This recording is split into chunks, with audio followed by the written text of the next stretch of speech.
अस्सलाम वालेकुम dear students. आज हम डिस्कस करने लगे हैं 10 क्लास बायोलॉजी। उसका चैप्टर है थर्ड और उसका हमारा ऑलमोस्ट लेक्चर भी थर्ड है। और इसके पहले हमने प्लाज्मा के बारे में डिस्कस किया और जो ब्लड के सेल्स से उनके बारे में डिस्कस किया। वाइट ब्लड सेल से उनके बारे में वाइट ब्लड सेल से वाइट ब्लड सेल के बारे में उनके बारे में डिस्कस किया था। और आज हम डिस्कस करने लगे हैं सेल लाइक जो बॉडीज होती हैं। छोटा सा टॉपिक है और इसको क्या कहते हैं, प्लेटलेट्स कहते हैं। तो इसकी सबसे पहले इम्पोर्टेंस की बात कर लें तो ये क्या है, शॉर्ट के हवाले से बहुत इम्पोर्टेंट है और इससे एमसीक्यूज़ भी आ सकते हैं। जिस तरह जैसे प्लेटलेट सेल को क्या कहते हैं, थ्रोम्बोसाइट कहते हैं। और इसके अलावा इनका लाइफ स्पैन क्या होता है, इनके अंदर कौन सी ऑर्गेनेली दूसरा अब्सेंट होती है और इनका काम क्या होता है, इसके हवाले से इससे शॉर्ट क्वेश्चन बन सकते हैं। आइए हम शुरू करते हैं। हम सबसे पहले ये इस सेल प्लेटलेट्स के अंदर क्या मौजूद पाए जाते हैं, थ्रोम्बोसाइट। इन सेल से मिलकर बने इनको प्लेटलेट्स भी कहते हैं, थ्रोम्बोसाइट भी कहते हैं। और इनको मुकम्मल सेल नहीं कहते। क्यों नहीं कहते? क्योंकि यहाँ पे एक सेल है। सेल के लिए ज़रूरी क्या चीज़ है? सेल के लिए ज़रूरी है सबसे पहले उसके बारे में न्यूक्लियस और अहम ऑर्गेनेलीज और क्या होना, उसके बाद में इसकी सेल मेम्ब्रेन का होना। तो इन सेल के अंदर मुकम्मल ना तो न्यूक्लियस पाया जाता है तो ना और क्या होता है, मुकम्मल जो ऑर्गेनेलीज रिक्वायरमेंट्स होती हैं जो बुनियादी, वो सेल की इसके अंदर नहीं पाई जाती। तो इसके बाद इसकी लाइफ स्पेन की बात करें तो इसकी ज़िंदगी कितनी होती है, ये 7 से लेकर 12 डेज तक होती है। 7 दिनों से लेकर 12 दिनों तक होते हैं। कुछ 7 दिनों में डेड हो जाते हैं, कुछ 12 दिनों के बाद डेड हो जाते हैं। तो इसके बाद हम बात करें भी एक मिली, यहाँ पे इसका क्या मतलब होता है। फॉर एग्जांपल ये क्या है, एक मिली दूसरा क्यूबिक मिलीमीटर है। इसके अंदर यहाँ पे हमने इतना लिया है ब्लड, इसके अंदर क्या लिया है और ब्लड के अंदर सबसे यहाँ पे इस ब्लड के अंदर टूल दूसरा 2,50,000 क्या होंगे, इसके अंदर प्लेटलेट्स होंगे। और इसके अलावा बाकी होंगे प्लाज्मा होगा वाइट ब्लड सेल होंगे, रेड ब्लड सेल होंगे। तो इसके अंदर 2,50,000 क्या होंगे, इसके अंदर प्लेटलेट्स होंगे। अब बात करते हैं प्लेटलेट्स का फंक्शन क्या है, हमारी बॉडी के अंदर काम क्या सारा अंजाम देते हैं। तो इसके अंदर क्या है, when blood vessel is damage, जब ब्लड वेजल डैमेज हो जाती हैं, उन पे कट लग जाता है, तो क्या करते हैं, platelets gather at the damage site, जहाँ पे डैमेज हुई है वहाँ पे इकट्ठे हो जाते हैं और क्या करते हैं, plasma fibrinogen convert into fibrin. For example यहाँ पे इधर देखें, ये क्या है, ब्लड वेजल है, ये कट हुई है किसी वजह से। यहाँ पे क्या हुआ है, जो प्लेटलेट्स हैं इकट्ठे हुए हैं, इकट्ठे होने के बाद यहाँ पे ब्लड है। और यहाँ पे जब प्लेटलेट्स इकट्ठे होते हैं, जब कट होता है, वहाँ से क्या होता है, इनसे एक इंजाइम सेक्रेट होता है। इसका बुक में जिक्र नहीं किया गया। उस इंजाइम का नाम होता है थ्रिप्सिन। क्या नाम होता है, थ्रिप्सिन उस इंजाइम का नाम होता है। इस इंजाइम ने क्या करना है, जो यहाँ पे प्रोटीन मौजूद होती है फिब्रिनोजिन।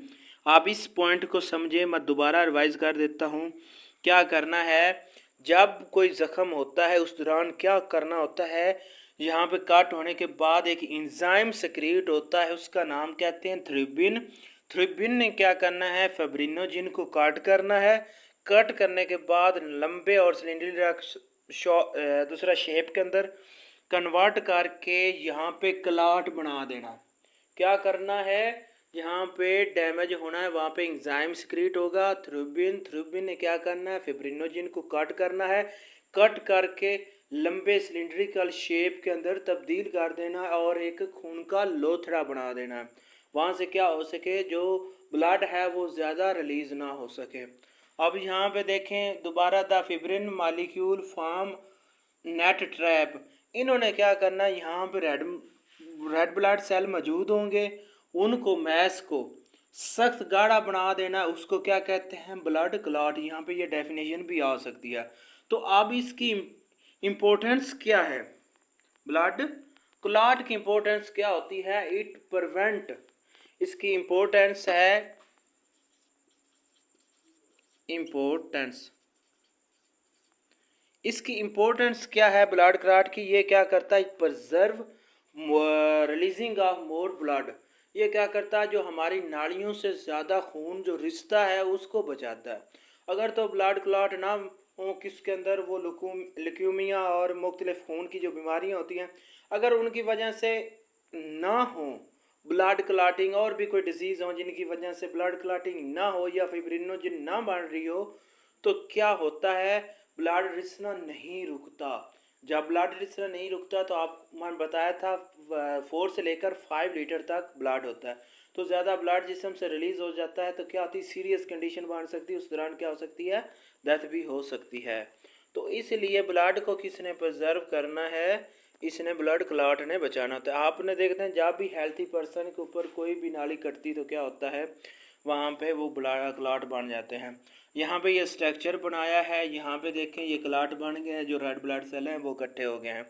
इसके बाद है एक छोटा सा साइड बॉक्स है जिसके अंदर क्या होते हैं? मैक्रोफेज उनको कहते हैं, जो मैक्रो ऑर्गेनिज्म के सेल को क्या करते हैं? पकड़ लेते हैं, इनगल्फ कर लेते हैं। फॉर एग्जांपल यहाँ पे क्या है? रेड ब्लड, दूसरा वाइट ब्लड सेल है, तो वाइट ब्लड सेल ने क्या करना है? यहाँ से इनको दाखिल हुए, उनको यहाँ पे जिस्म के अंदर ले जाते हैं और वहाँ पे एंजाइम सिक्रीट करके उनको डाइजेस्ट कर लेते हैं। तो उनको डाइजेस्ट करने के बाद क्या कर सकते हैं? ये क्या चीज़ दाखिल हुई है? जर्म्स दाखिल हुए हैं। तो ये क्या होते हैं? इकट्ठे होते रहते हैं, कामुलेट एंड मेक वाइट सिप्टांस। इन्होंने कामुलेट होकर क्या बनाना है? वाइट सिप्टांस बनाना है। उसको क्या कहते हैं? पस। तो यहाँ पे फॉर एग्जांपल आपको बता देता हूँ सादा अल्फाज में, यहाँ पे अगर कोई ज़ख़म हुआ है तो वहाँ पे क्या हो जाता है? थोड़े दिनों के बाद पस पड़ जाती है। अगर सादा पंजाबी में कहूँ तो क्या? रेशा। तो पस पड़ने की वजह क्यों होती है? वहाँ पे मैक्रो ऑर्गेनिज्म आ रहे होते हैं। मैक्रो ऑर्गेनिज्म को लगातार जो हमारे वाइट ब्लड सेल होते हैं वो किल कर रहे होते हैं, ख़त्म कर रहे होते हैं। ख़त्म होते होते इकट्ठे होकर क्या बना देते हैं? एक वाइट लिक्विड बना देते हैं जिसको पस कहते हैं। तो आज का बेटा यही टॉपिक था। तो ऑलमोस्ट ऑल पॉइंट्स डिस्कस किए हैं। इसके जो शॉर्ट क्वेश्चन है आपको डिस्क्रिप्शन में मिल जाएंगे। तो हर रोज़ यही कोशिश होती है। तो आप लोग हमारे चैनल को लाइक एंड सब्सक्राइब कर दें। बेस्ट ऑफ लक, हमारी बहुत सी दुआएं आपके साथ।